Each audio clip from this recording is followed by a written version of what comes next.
Hey everybody, we are going to jump right in to the lesson 2 notes. Please still have your textbook out and open to page 98. Okay, 98. You're going to need that page to help understand a couple of the examples here. So pause the video if you need to, go get your textbook, open it to page 98.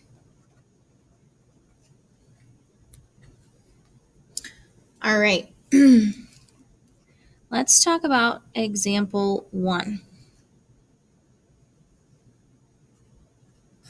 We have 22 over 9 equals x over 13.5. Now this is what we call a proportion. Okay, a proportion is an equation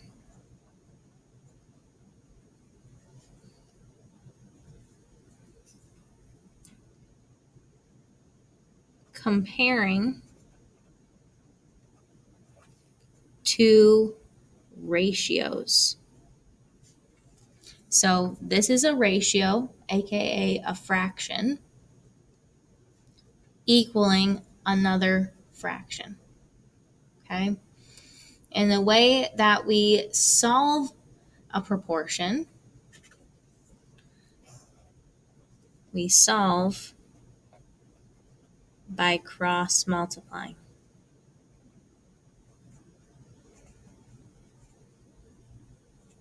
Solve by cross multiplying. So what does that mean?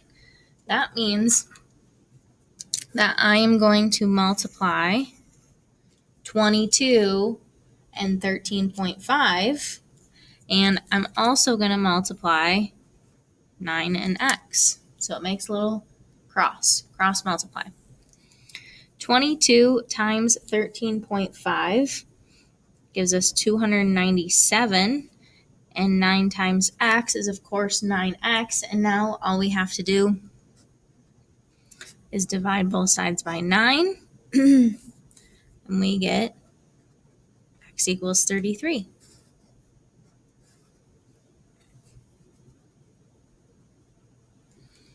All right, let's try this one.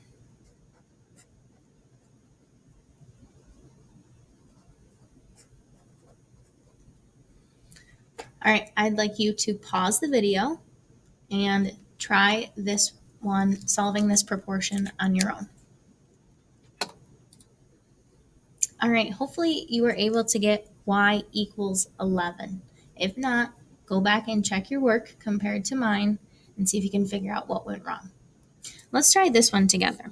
Let's say I have a plus 3 over 7 equals 4 over 5.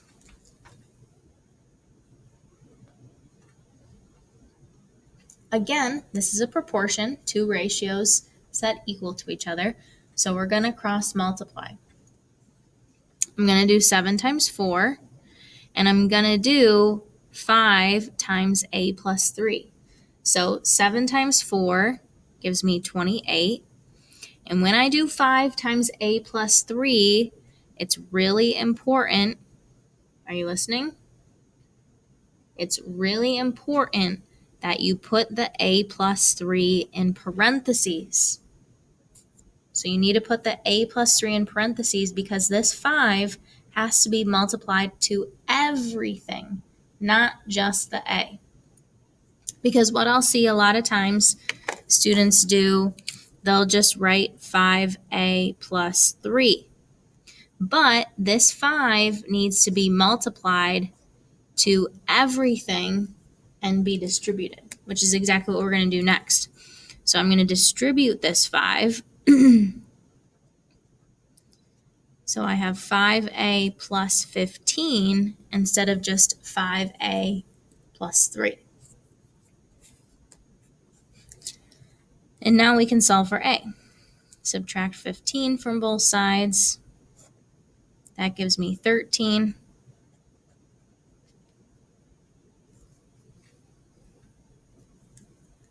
divide by 5, and that is going to give us a decimal of 2.6 equals A.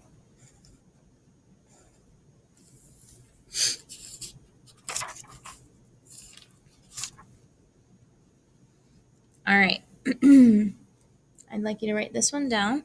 2 over u minus 5 equals 6 over 9. So pause the video again and try this one on your own. All right, hopefully you were able to get 8 equals u or u equals 8. All right, so we are going to use proportions to solve percent problems. So this is what it's going to look like. Percent out of 100 equals part over whole. So this is something that you should circle, star, whatever, because this is going to come up again and again and again. And let's talk about it. If I'm talking about percents, the whole thing is 100%, right? 100%. If you get every single question right on a test, that's 100%, the whole thing. A percent then is part of the whole. So part to whole, part to whole. So let's try an example to see more what I mean here. So I'm on page 98. I want you to look at the very top of page 98, example 2. So if you haven't gotten your textbook out yet, please do so you can follow along and read with me. So in example 2, it says, a college brochure states that 11.5% of the students attending the college are majoring in engineering. If 2,400 students are attending the college, how many are majoring in engineering? So my percent is 11.5 because we're told that 11.5% are studying engineering. The whole is the total number of students, which is 2,400. And the part is what we want to find out. We want to know how many actual students out of the 2,400 are studying engineering. So, percent out of 100 equals part out of whole. So, I'm going to have 11.5 out of 100 equals part out of the whole.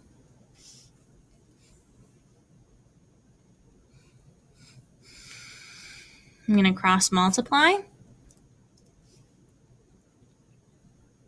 which gives me 27,600 equals 100p. And then if I divide by 100, I get 276.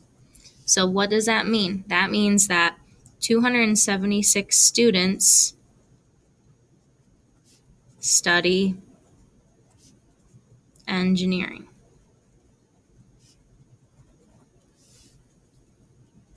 Students study engineering. Okay. Let's try another one here. Right below where the example ends, it says check it out. It's still towards the top of the page, but it says number 2 and talking about Clay High School. At Clay High School, 434 students, or 35% of the students, play a sport. How many students does Clay High School have? So in this case, we need to know the whole number of students, the total number of students. We know how many make up the 35%. So we know the part, we know the percent is 35. We know the part is 434 in the whole is what we need to know.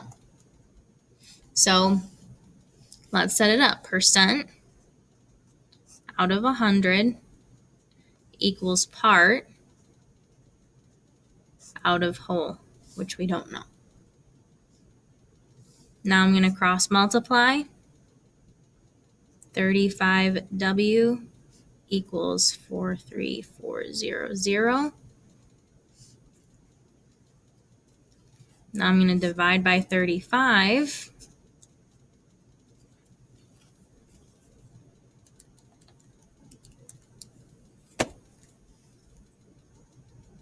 W equals 1,240. So that means that there are 1,240 total students at Clay High School.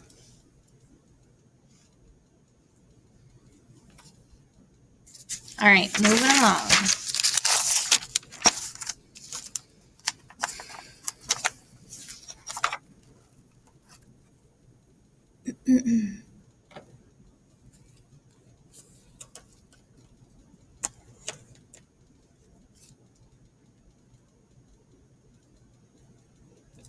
All right, we're going to look at example 3. So, you should still have your book open.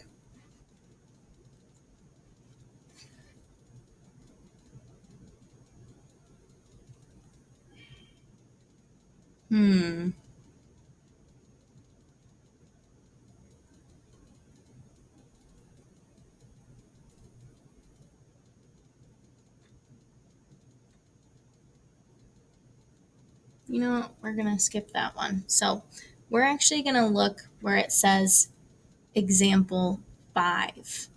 Example 5 on page 99. Page 99. It says recreation application. Talking about a rock climber.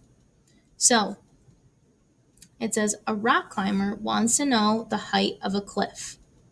A climber measures the shadow of her friend, who is 5 feet tall and standing beside the cliff, and she measures the shadow of the cliff. If the friend's shadow is 4 feet long and the cliff's shadow is 60 feet long, how tall is the cliff? So they have a really boring picture, but we're going to draw a really cool picture. Okay, so here's a cliff. See, really cool so far. This is the cliff.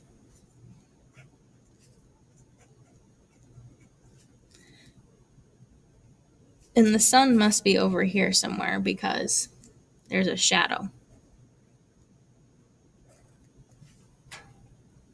And then we have a person who also has a shadow. And what do we know? We know that the friend is 5 feet tall. And we know that the friend's shadow is 4 feet long. And we know that the cliff's shadow is 60 feet long. And it asks, how tall is the cliff? So this is what we want to know. So I'm going to call that X. So now we're going to set up a proportion comparing the cliff to the friend. Okay? Now when you set this up, you have to make sure it goes in order. So if I'm comparing height to shadow, I have to keep it consistent. So if I do height to shadow for the cliff, the ratio of X to 60 is going to be the same as the ratio of 5 to 4.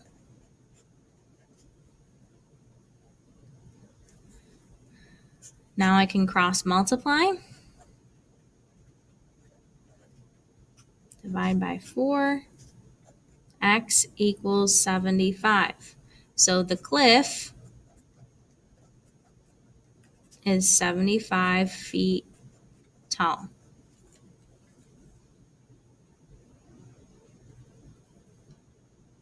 All right, I want you to pause the video, and if you look at the very bottom of page 99, it says check it out. And it says a 6-foot tall climber casts a 20-foot long shadow at the same time that a tree casts a 90-foot long shadow. How tall is the tree? So I want you to draw a super cool picture and set up a proportion and solve it just like we did for this example. So pause the video and give that problem a try. All right, so here's my picture. We have a tree that we don't know how tall it is. We know that its shadow is 90 feet. Then we have a climber who's 6 feet tall and whose shadow is 20 feet. So when you set up your proportion, it should have been x over 90 equals 6 over 20. And then if you solve the proportion and cross multiply, you would have gotten x equals 27, which means the tree is 27 feet tall. All right, so that is it for lesson 2. You have one more video to watch, and nice job.